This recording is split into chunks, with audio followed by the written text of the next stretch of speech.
raconte. Christophe Ondelatte. Je veux d'abord vous prévenir. C'est un récit très dur que je vous propose.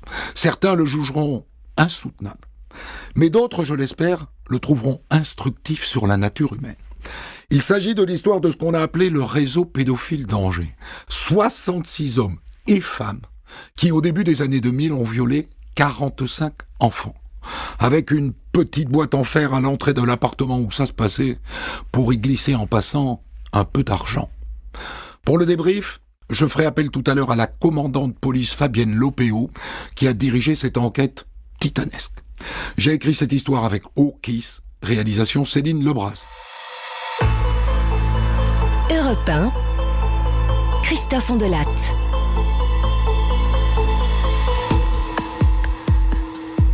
Cette histoire terrifiante débute par le témoignage spontané d'une jeune femme qui se fait appeler Margot. Margot est une pauvre fille de 32 ans et depuis qu'elle est séparée du père de leurs enfants, Eric, elle vit dans un foyer de la Croix-Rouge à Angers, dans le Maine-et-Loire. Un jour de février 2002, elle vient frapper à la porte de la brigade des mineurs. Elle est morte de trouille. Morte de trouille. C'est une policière qui la reçoit. Asseyez-vous. Asseyez-vous, madame. Alors, expliquez-moi ce qui vous arrive. Je vais vous dire, mais j'ai peur. Faut pas avoir peur. Hein ? Vous êtes à la police ici, madame. On est là pour vous protéger. Alors, c'est rapport à mon ex. Eric, il s'appelle. Je suis plus avec lui maintenant, mais avant, quand j'étais avec lui, il se passait des trucs bizarres quand on faisait la chose. La chose. Vous voulez dire quand vous aviez des relations sexuelles ? Oui, c'est ça. Quand on faisait l'amour, quoi. Et qu'est-ce qui était bizarre ? Eh ben, pour prendre son plaisir. Pour jouir, quoi. Il me disait à l'oreille des trucs avec des enfants. Moi, je croyais que c'était juste dans sa tête. Et puis une fois, il a dit un prénom de petite fille. Marine. Et moi, je la connais, Marine. C'est la petite fille d'amis à moi. Elle a 7 ans. Et il a fait quelque chose avec cette petite fille. Oui, je crois. Eric, il m'a dit qu'il l'avait amenée dans une carrière et qu'il lui aurait fait le sexe. 5 ans. C'est pas normal. C'est pas normal, non ? Il vous a dit ce qu'il lui avait fait précisément ? Oui. Il m'a dit qu'il avait enlevé sa culotte, qu'il a léché son sexe, et qu'elle aussi, elle lui a léché.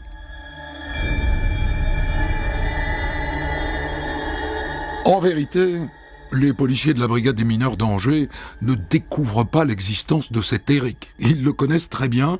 Il y a 5 ans, il a pris 4 ans de tôle pour attouchement sur une dizaine d'enfants, dont ses propres enfants et ses nièces. À l'époque, il leur avait dit « Oh ben moi, quand je suis avec un enfant, je peux pas m'empêcher de le toucher. » On l'a laissé sortir de prison au bout de 2 ans.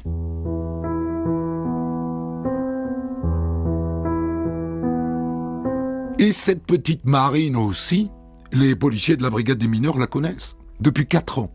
Depuis que les services sociaux les ont alertés en disant « Il y a quelque chose qui va pas avec cette petite. » Sa maîtresse à l'école nous a raconté que pour s'endormir à la sieste, elle se masturbait, vous vous rendez compte ? Sachant que c'est une petite fille qui n'a que 4 ans. Et quand on lui a demandé pourquoi elle faisait ça, elle a dit « C'est ce que papa me fait le soir pour que je m'endorme. » À l'époque, la petite Marine a rencontré une psychologue et elle a fini par dénoncer non pas son père, mais son grand-père, en disant qu'il s'en était aussi pris à sa sœur. Et le grand-père a été condamné à 6 mois de prison.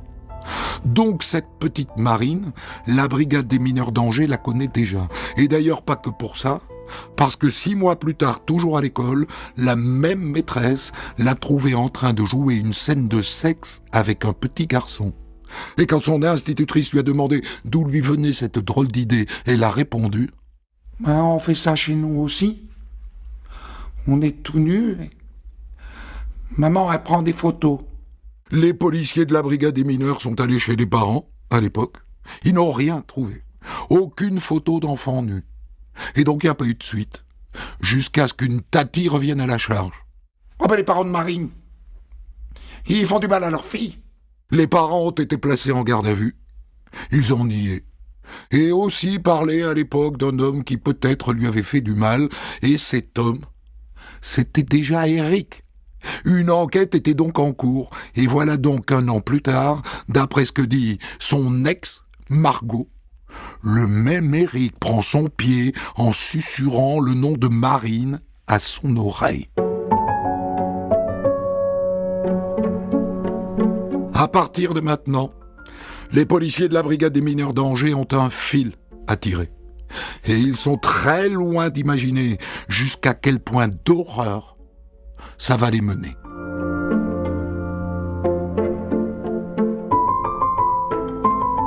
Sur la base des révélations de Margot, les policiers de la brigade des mineurs d'Angers placent Eric en garde à vue. Et les parents de la petite Marine, chacun de leur côté. Eric est interrogé le premier. Un rustre, droit dans ses bottes. Oh, c'est n'importe quoi ce que dit l'autre là. C'est pour se venger de moi. Oh, c'est du délire. Moi j'ai jamais rien fait à cette petite, moi. Rien du tout. Et la mère de la petite Marine, qu'est-ce qu'elle en dit? Il dit qu'il a rien fait. Oh, le menteur va. Ma soeur qu'il a fait des choses à ma petite Marine. Pourquoi elle?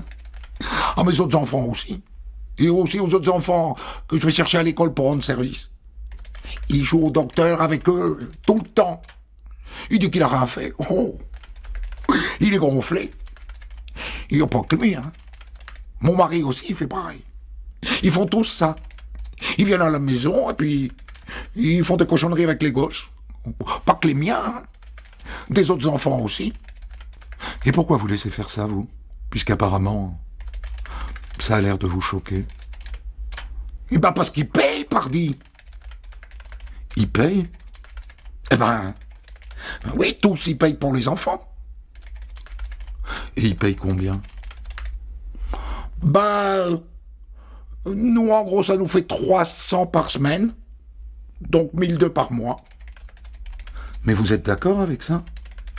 Ben, j'ai pas trop le choix. C'est Franck, mon mari, il m'oblige. Ouais, sinon, il me bat. Quand il va savoir que je vous parle, oh là là, il va me coller une tarte. Et là, elle pleure. Et elle égrène un par un le prénom des enfants. Les prénoms de 18 enfants. Mais vous, madame, quel est votre rôle dans tout ça? Ben, moi, c'est vrai que parfois, je suis allé chercher des gosses. Ça, c'est vrai. Mais les enfants, pourquoi est-ce qu'ils venaient? Ben, des fois, on donnait des sous aux parents.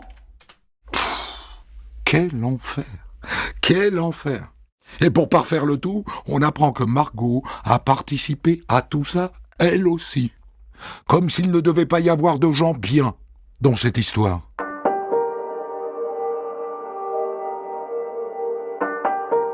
Dans la foulée, Eric et les parents de Marine, qui s'appellent Franck et Patricia, sont envoyés derrière les barreaux. Et juste après 4 autres adultes qu'ils viennent de dénoncer et qui auraient participé aux orgies.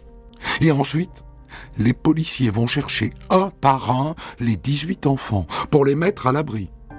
Et puis au fil des interrogatoires, les uns et les autres balancent d'autres noms de violeurs pédophiles et de victimes. Et tous, vous entendez, tous habitent le même quartier d'Angers. Et il n'y a pas que des hommes. Des femmes aussi sont allées chercher des enfants à l'école pour les amener à l'abattoir, comme du bétail. Nathalie, par exemple, l'une des ex-compagnes d'Eric. Ah, Patricia, quand elle m'appelait, c'était soi-disant pour boire le café. Oh, je savais bien ce que ça voulait dire. Ça voulait dire qu'il fallait que je vienne avec ma nièce. Ouais, quand j'arrivais là, en bas, chez Franck et Patricia, bah, il fallait que je les laisse aller dans les chambres. Et vous faisiez quoi, vous, pendant ce temps-là? Bah, nous, on restait dans le salon. On buvait l'agnole ou du café. On jouait aux cartes aussi. Et vous saviez ce qui se passait dans les chambres? Ah bah oui, on les entendait chouiner. Dire arrête, papa, je veux plus faire ça, tout ça, quoi. Une fois, je suis allé voir comme ça. Moi, j'ai vu Eric et les autres, et les enfants qui pleuraient. Et les autres parents? Bah, les autres, ils étaient là. Bah, ils bougeaient pas, quoi. Vous avez dit tout à l'heure que vous donniez de l'argent aux parents des enfants. Oh, bah, de l'argent, quand est-ce qu'on en avait?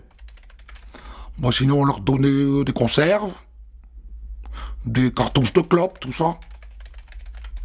Et ceux qui venaient profiter des enfants, ils payaient, eux? Ah oui. Ils payaient ce qu'ils avaient. Patricia, elle mettait toujours une boîte en fer dans l'entrée. Faut le digérer, ça. Faut le digérer. Songez aux policiers de la brigade des mineurs. Ils en ont vu, dans leur carrière. Des vertes et des pas mûres. Des horreurs du matin au soir. De la misère et du malheur. La face noire de l'humanité que personne ne veut voir. Mais là...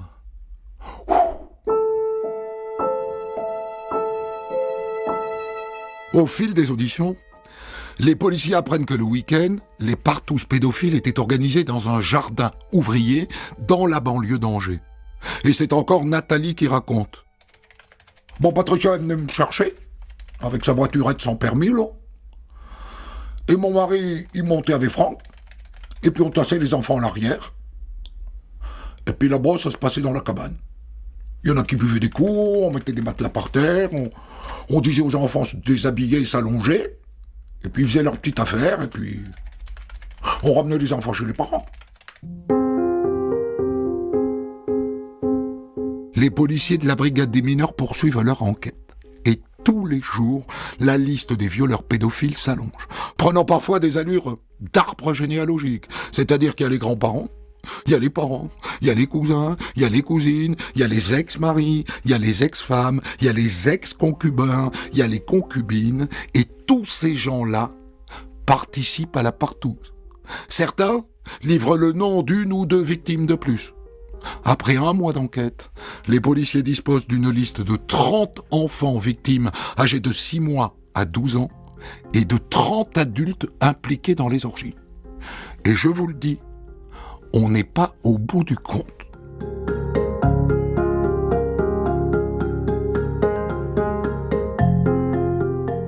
Au point où nous en sommes, disons les choses. Cette histoire baigne dans le Jopalor, la villageoise et le Kiravi, vous savez, les vins des pauvres autrefois. On est dans le quart-monde. À 2 ou 3 exceptions près, les violeurs sont de pauvres gens, des chômeurs, bas de plafond, qui ne sont quasiment jamais allés à l'école, qui ont grandi dans des foyers, et qui, depuis leur enfance pas tendre, ne fréquentent que des travailleurs sociaux. Ce sont les assistantes sociales qui les relient au monde, à notre monde. Des miséreux. Des miséreux. Alors attention, je ne dis pas que ça excuse. Je dis que ça peut expliquer. Il n'y a pas eu comme ça, à Angers, au début des années 2000, une génération spontanée de pédophiles qui habitaient tous le même quartier. Et puis vous noterez qu'il y a des femmes dans le lot. C'est rare, c'est très rare. Et ça prouve bien que ça n'est pas entièrement une question de sexe, mais bien une question d'éducation, de morale, de morale. Ils savent même pas ce que c'est, la morale.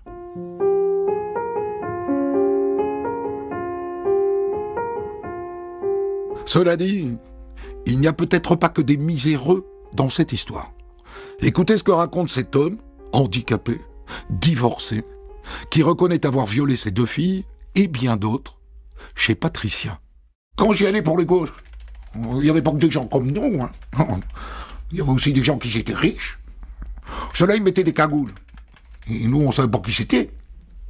Mais ils étaient riches, ils avaient des belles voitures. Il y avait même une femme qui venait tout en cuir. Ceux-là, en revanche, ils savaient ce qu'était la morale. Ils le savaient et ils s'en sont affranchis. C'est autre chose, non? Ces gens-là ne seront jamais identifiés et on se posera toujours la question. Ont-ils vraiment existé?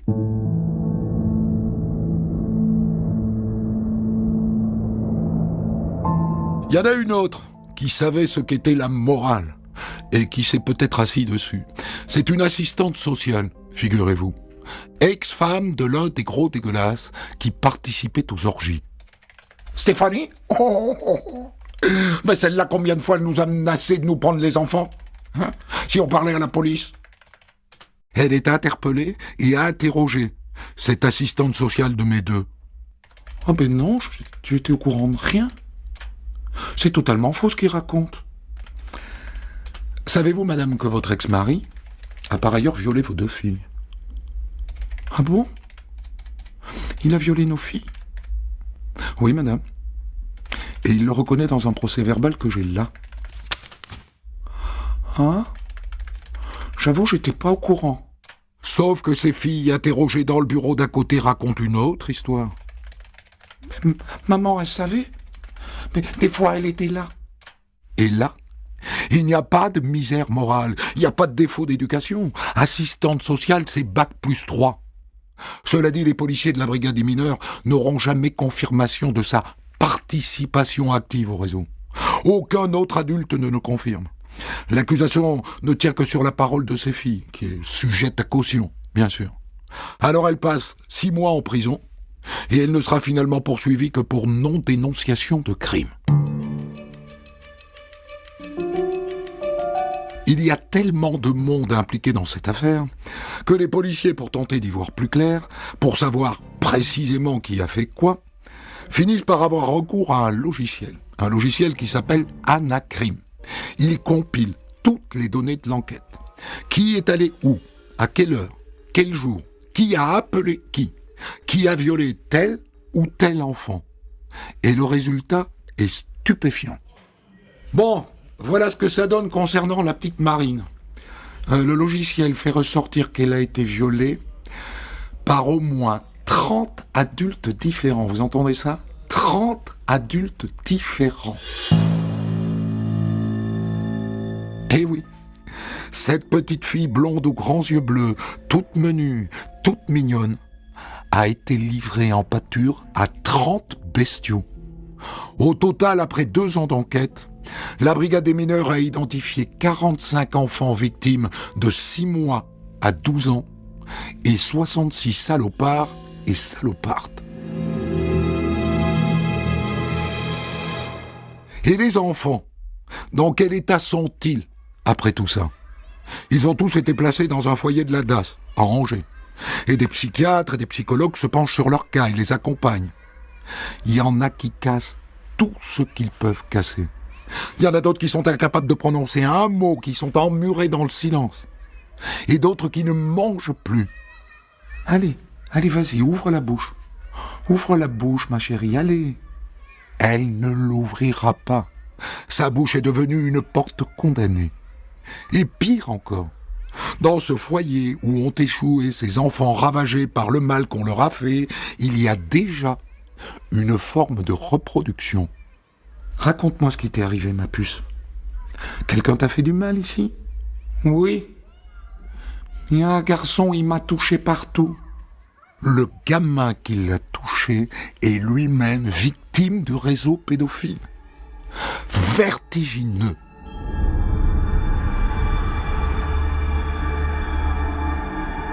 On est maintenant en 2005. Après 3 longues années d'enquête, l'instruction est maintenant bouclée. La juge a finalement choisi de renvoyer devant la cour d'assises 66 adultes, dont 27 femmes. 45 enfants seront partie civile, dont la petite Marine, qui a maintenant 10 ans. Tu sais, Marine, on va les juger, les gens qui t'ont fait du mal. Hein? Et aussi tes parents. Tu voudrais être là quand on va les juger? Moi, je pense que ça serait bien que tu sois là. T'en penses quoi?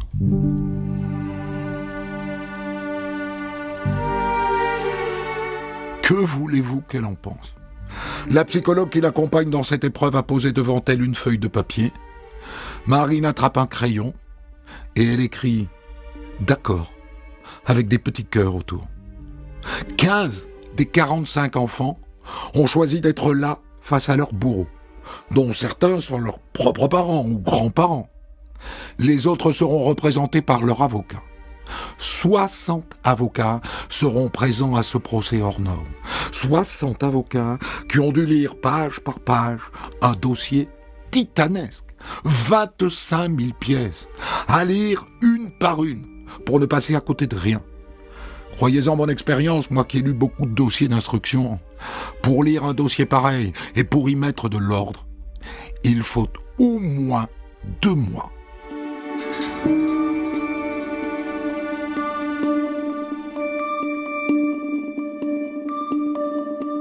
Le procès s'ouvre le 3 mars 2005 devant la cour d'assises d'Angers. Il a fallu aménager une salle de 400 mètres carrés pour l'occasion.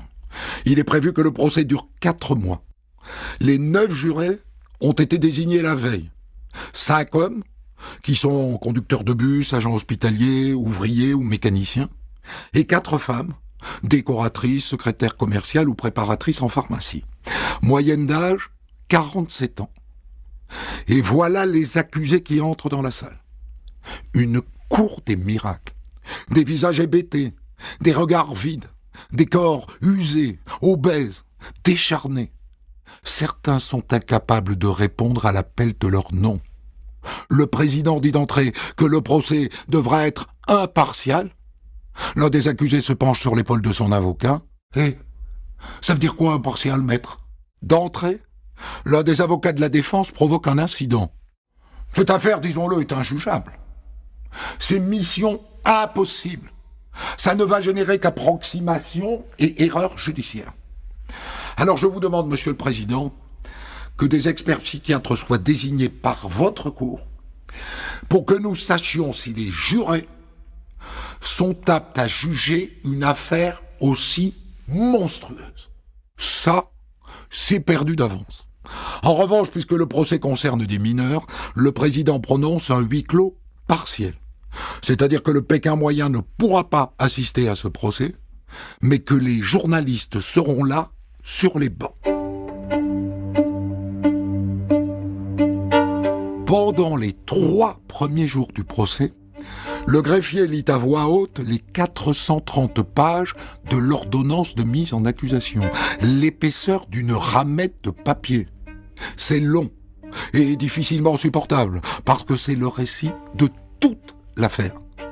Et puis le 4e jour enfin, on entre dans le vif avec l'interrogatoire des accusés. À commencer par Franck, le père de Marine, l'un des instigateurs de ce réseau pédophile. Je vais dire, je sais pas lire, je sais pas écrire non plus, et je suis très lent. Me demandez pas les dates, j'en sais rien. Déjà j'ai du mal à vous comprendre. Il ne ment pas, pour le coup. Il est incapable de raconter sa vie. Enfin, quoi que ce soit de compréhensible. Le père de Franck est là aussi. Il a violé Franck quand il était petit. Moi, j'aime les femmes, mais comme des copines. Mais moi, je suis homo.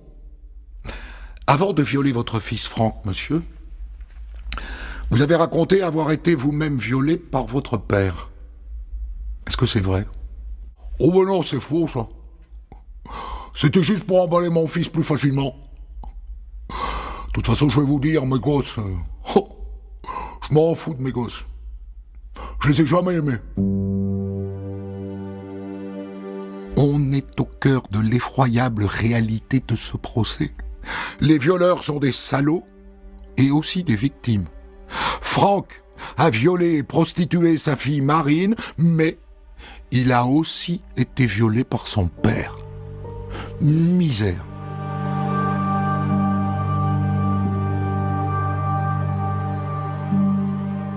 Ce procès est aussi celui de ceux qui auraient dû voir et qui n'ont pas vu. Comme l'institutrice de Marine, qui arrive à la barre en sanglots. Je me rends compte que je suis passé à côté de quelque chose. Ça me terrorise. Il n'est pas question que les enfants témoignent au procès, évidemment. Vous imaginez une petite fille de 7 ans venir raconter ce qui lui est arrivé à la barre? Mais le président diffuse sur grand écran leurs témoignages tels qu'ils ont été enregistrés par la juge et les policiers de la brigade des mineurs. Des images insoutenables d'enfants gênés, angoissés, qui se balancent sur leurs chaises avec des airs d'animaux traqués. Le petit Maxime, par exemple, qui avait 5 ans à l'époque. Il y a des grands, ils me faisaient des câlins sur le corps. C'est Didier, c'est ça? Il te faisait des câlins sur ton zizi, Didier, c'est ça? Oui, j'ai vu le zizi de Didier. Et papa et maman, ils étaient là. Réaction pitoyable du Didier en question. Oh, mais je le connais pas, cet enfant-là, moi. Depuis le début, je n'y l'ai fait. Oh, c'est pas maintenant que je vais dire la vérité. Il n'a pas réalisé, bien sûr, l'énormité de ce qu'il vient de dire.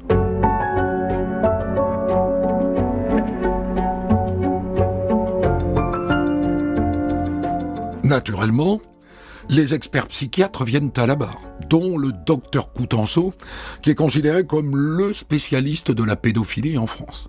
Il a examiné un par un les 66 accusés. J'ai été frappé par leur misère culturelle. Je dirais qu'ils sont acculturés, au sens où ils sont à côté de la culture humaine. Mais ce ne sont pas des monstres, hein. Ça serait commode et presque rassurant de dire que ce sont des monstres. Ce sont des gens ordinaires qui présentent des failles et qui, dans certaines situations, sont capables des pires atrocités. Docteur, un certain nombre d'entre eux ont été eux-mêmes victimes d'agressions dans leur enfance. Est-ce que leur passage à l'acte était pour le coup inéluctable? Non. Un enfant victime ne devient pas nécessairement un agresseur. Si l'agression est dévoilée tôt, et s'il bénéficie de consultations spécialisées, alors là, il ne reproduira pas ce dont il a été lui-même victime. Vous savez, ce qui blesse dans la vie, c'est de garder tout ça dans la tête.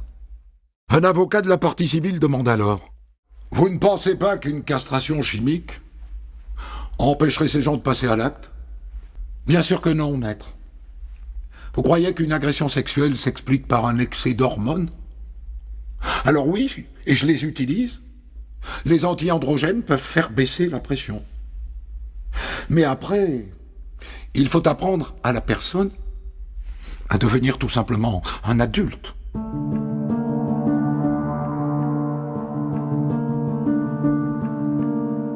Je n'aurai pas le temps de tout vous raconter de ce procès titanesque. Mais je veux vous faire entendre le témoignage de Margot, cette maman qui a ouvert la boîte à secrets quand elle est venue dire à la police qu'Éric, son compagnon, susurrait le nom de Marine à son oreille quand ils faisaient l'amour, et dont on a découvert après qu'elle livrait ses 4 enfants au réseau contre de l'argent, et qu'elle y a pris part personnellement. Elle pesait 115 kilos au moment des faits, et elle en a perdu 35 depuis. Bien, madame, vous vous appelez Marie-Laure, c'est ça? Oui, mais je préfère qu'on m'appelle Margot. Comme la belle Isabelle Adjani dans le film. D'accord. Vous avez expliqué que vous avez été abandonné à la naissance, c'est ça? Violé à 12 ans, hein? Prostitué à 15 ans? Et cogné par 2 compagnons successifs, dont Éric? Bah, oui.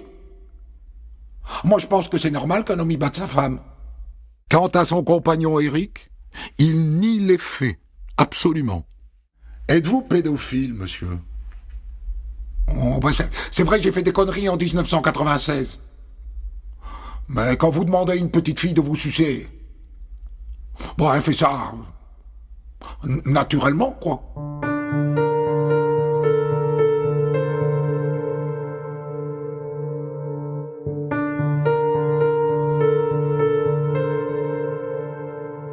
À la fin, l'avocat général réclame 20 et 18 ans de prison contre Franck et Patricia, qui sont, comme il dit, les Thénardier du réseau. Ils doivent être écartés pendant longtemps de notre société, pour qu'ils comprennent la gravité de leurs gestes. Il demande aussi 1 an dont 6 mois avec sursis pour cette assistante sociale qui n'a pas dénoncé les crimes alors qu'elle en avait connaissance. Elle a vu, elle a su, elle n'a rien dit. Chez elle, tout est esquive. Et pour la plupart des autres, ils demandent des peines lourdes qui vont jusqu'à la perpétuité. Pour ces accusés, nous demandons clairement des peines d'exclusion de la société. Les avocats des parties civiles plaident ensuite pour les enfants victimes. Elle est bloquée. Elle a mis entre parenthèses une partie d'elle-même. Quand elle se promène, par exemple, et qu'il fait chaud, elle ne veut pas enlever ses vêtements. Elle n'arrive pas non plus à prendre de douche. Et elle refuse de se faire approcher par un médecin. Les plaidoiries des avocats de la défense sont assez courtes. Mon client a deux visages. Il regarde la petite maison dans la prairie parce que ça représente son rêve d'une vraie famille. Et à côté de ça, il a des conduites sexuelles déviantes. Ils ont quasiment tous été abusés dans leur enfance. Et ils sont passés à l'acte à leur tour, sur fond de misère, d'échec du suivi social et d'un phénomène de groupe. Les jurés se retirent pour délibérer. Ça dure 9 jours. Ils doivent répondre à 1968 questions sur la culpabilité des accusés.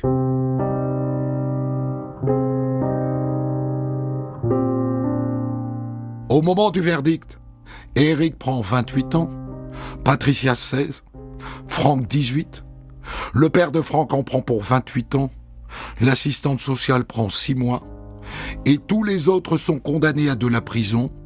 Seuls 3 sont acquittés. La cour d'assises d'Angers distribue au total dans ce procès 525 années de prison. 11 condamnés font appel, dont Éric, qui prend à nouveau 28 ans.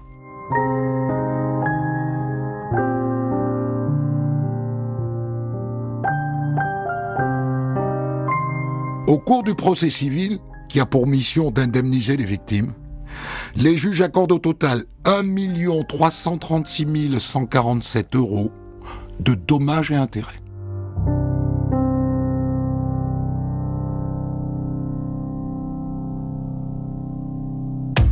Pour commenter son histoire du jour, Christophe Ondelatte reçoit un invité, acteur direct de son récit. Je vous ai raconté aujourd'hui l'affaire dite du réseau pédophile d'Angers, un réseau de 66 adultes dont 27 femmes qui ont violé et prostitué au début des années 2000 à Angers 45 enfants. Et je débriefe cette histoire avec vous, Fabienne Lopéou. C'est vous qui, à la brigade des mineurs d'Angers, avez dirigé toute cette enquête et vous êtes aujourd'hui à la retraite. Pardon de vous demander de réveiller encore aujourd'hui ces vieux souvenirs, même si je me doute qu'ils ont marqué votre vie et vous habitent au quotidien. Il m'habite au quotidien, en effet. Vous y pensez tous les jours ? Tous les jours. Qu'est-ce qui vous vient à l'esprit tous les jours ? Qu'est-ce qui vous marque à ce point que vous ne vous pouvez pas, 20 ans après, passer à autre chose ? Alors, je suis en contact permanent avec Marine et vraiment, c'est quelque chose de très, très, très douloureux. C'est une jeune femme maintenant qui fait preuve d'une extrême résilience et je vous laisse imaginer vraiment ce que ça peut apporter dans ma vie. C'est-à-dire qu'en principe, ça c'est déconseillé, on est d'accord, Fabienne Lopéou. C'est-à-dire quand on est commandant de police à la brigade des mineurs, on n'est pas censé voir les victimes à côté. Non, pas du tout. Alors c'est tout à fait par hasard que Marine m'a retrouvée, mais vraiment par hasard. Donc au niveau de l'enquête, ça a été fait tout à fait normalement. Vous avez évoqué la partie médecin. Je peux vous dire que ça a été un moment très très douloureux, cette partie médecin, parce qu'il a fallu l'examiner sur son corps et ça n'était pas évident. Le médecin m'a demandé d'être présente. Ça a été douloureux, vraiment douloureux, parce que elle n'arrivait pas à se livrer à cet examen médical et vous imaginez bien ce que ça a pu représenter. Oui. Ça veut dire que le fait que vous voyez Marine d'une certaine manière, aujourd'hui encore, traduit le fait que vous ne pouvez pas passer à autre chose. Non, non, c'est vrai. C'est très difficile de passer à autre chose. Bon, il faut dire qu'elle a fait ses choix. Donc, son père et sa mère ont été condamnés.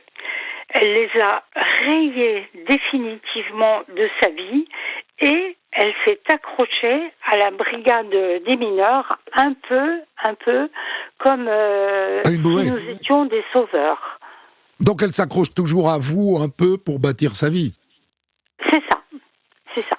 Sans dévoiler quoi que ce soit qui pourrait lui nuire, parce qu'en vérité elle ne s'appelle pas Marine, qu'est-ce qu'elle fait aujourd'hui ?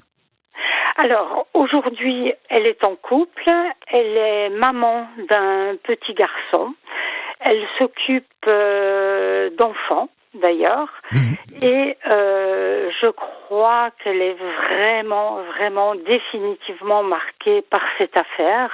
Mais est-ce qu'elle arrive à être heureuse ? Parfois. Elle arrive et c'est un grand bonheur pour moi de pouvoir constater ça. Elle arrive, vraiment. Ses parents sont sortis de prison il y a pas longtemps. Il n'y a pas longtemps. Ils ont cherché à rentrer en contact avec elle ? Oui. Et elle a refusé. Et vous lui avez conseillé de refuser ? Non, je ne lui ai pas conseillé, c'est son choix. C'est vraiment son choix, je l'ai laissée libre. Elle sait que je suis là, et je le serai toujours, évidemment. C'est son choix, personnel. Et les autres enfants, il vous arrive d'en croiser dans la rue ? Très peu. C'est la seule. Il faut dire qu'elle est un petit peu le porte-drapeau, excusez-moi de l'expression, elle est un peu le porte-drapeau de ses victimes. Ouais. Elle est celle qui a été le plus abusée. Et en pensant à elle, je pense à toutes les autres victimes. J'ai eu quelques nouvelles à travers Catherine Mercier, qui a été votre collègue, vraiment, oui, extraordinaire dans cette affaire. Vraiment, quelques nouvelles. Tous les enfants font preuve de résilience et ils ont fait leur choix. Et je constate qu'ils ont fait, je pense, le bon choix. Alors, ce qui est très frappant dans cette histoire, Madame Lopéo, c'est que, bien sûr, il s'agit de sexualité déviante, de pédophilie, mais aussi, surtout, il s'agit de misère. C'est-à-dire que on est quand même frappé que par le fait qu'il n'a pas pu y avoir une génération spontanée de véritables pédophiles dans le même quartier d'Angers en si peu de temps. Donc il ne s'agit peut-être pas que de pédophilie. Alors, c'est vrai, vous avez raison, c'est un quartier d'Angers. Nous avons été vraiment stupéfaits d'apprendre. Au départ, nous partions sur une simple affaire de pédophilie. Et dès le début, nous avons été confrontés à 18 enfants, ce qui était énorme, du jamais vu à la brigade des mineurs d'Angers, pour arriver ensuite à tout un réseau. Donc, vous comprenez bien que c'était vraiment quelque chose d'exceptionnel. Mais est-ce que pour vous, ces 66 personnes-là sont véritablement ce qu'on appelle des pédophiles, c'est-à-dire qu'ils sont attirés sexuellement par des enfants, ou bien est-ce qu'il y a une partie d'entre eux qui se sont lancés là-dedans par bêtise, par faiblesse, par stupidité, par manque total de moralité, par misère ? Non, je pense vraiment que ce sont des gens qui sont attirés par des enfants. D'accord. Vraiment. C'est une sexualité déviante qui est innommable. Parce que ce qu'il y a de très surprenant dans cette affaire, alors vous, ça a été votre métier pendant des décennies, donc vous allez pouvoir me répondre, c'est qu'il y a 27 femmes. Et moi, j'ai jamais vu d'affaire pédophile où il y a des femmes. Alors, c'est vrai que c'est une des premières affaires où nous avons mis tellement de femmes en garde à vue. Et je me souviens d'une interview de Madame Elisabeth Badinter qui expliquait que nous n'avons pas l'habitude de mettre des femmes en garde à vue. Pourquoi ? Parce que tout simplement, dans notre société judéo-chrétienne, nous avons la vision de la femme protectrice, maman, aimante, protectrice de l'enfant. Or là, c'était une des premières affaires où vraiment, on était confronté à des femmes qui prostituaient leurs enfants. Je pense à Patricia, notamment. Vous avez probablement lu ses auditions et c'est effarant. Parce que il y a des femmes qui prostituaient leurs enfants, mais il y en a qui ont participé aux actes sexuels. Oui. Sexuellement, je veux dire. Oui, tout à fait. Par exemple, j'ai en mémoire un couple qui avait leurs enfants placés, 2 enfants placés. Vous avez dû voir les Anadas, auditions. Ils avaient des jours où ils pouvaient voir leurs enfants. Ils les prenaient, ils les emmenaient chez Patricia et ils les prostituaient. C'est vraiment quelque chose d'incroyable, ça. Mais la femme en question, elle avait une attirance sexuelle pour les enfants ou elle était tellement sotte qu'elle ne voyait pas la gravité de ce qui se passait ? Non, je crois qu'elle avait une attirance sexuelle pour les enfants et ensuite, elle ne mesurait pas, parce que vous avez bien vu, il y avait quand même des profits. Alors, il y avait d'une part une attirance sexuelle pour les enfants et d'autre part, l'attrait vers les profits. Financiers. Par exemple, des colis. Ça nous a, à la brigade des mineurs, ça nous a complètement effarés. Mais vous aviez déjà, je suppose, traité beaucoup d'affaires de pédophilie et d'inceste. Vous aviez déjà vu des femmes qui sont attirées sexuellement par des enfants ? Pas à ce niveau. Nous avions effectivement traité beaucoup d'affaires de pédophilie et d'inceste à la brigade des mineurs, mais jamais en réseau organisé. Jamais. Et impliquant des femmes, jamais non plus. Alors, une seule fois, à la brigade des mineurs d'Angers, nous avons eu une femme, mais une seule fois. Et là, c'était vraiment quelque chose d'exceptionnel dans ce réseau. Les parents, quand vous les interrogez, ont-ils le début d'une conscience de la gravité de ce qu'ils ont fait, ou pas ? Alors, au niveau de Patricia, oui. Je me souviens vraiment de l'audition, je ne l'oublierai jamais, cette audition de Patricia, où nous avons compris de suite, la gravité de ce qui avait été fait. Elle avait une certaine forme d'intelligence et nous avons mis le doigt sur cette forme d'intelligence. Et c'est là où elle nous dévoile le réseau de 18 enfants au départ. Vraiment. Et ça reste exceptionnel. L'audition des enfants, Fabienne Lopéo, c'est une technique à laquelle vous êtes habituée, puisque c'est votre métier d'entendre des enfants victimes. Est-ce que c'est différent cette fois-là ? Alors, il faut dire qu'à cette époque, actuellement, vous savez très bien qu'il y a des salles d'audition des enfants, avec des psychologues qui sont là, hein ? Voilà. À l'époque, nous n'avions pas tout ça. Vous étiez tout seul ? Toute seule, avec nos équipes. Et il a fallu qu'on s'organise. Et ça a été très, très difficile.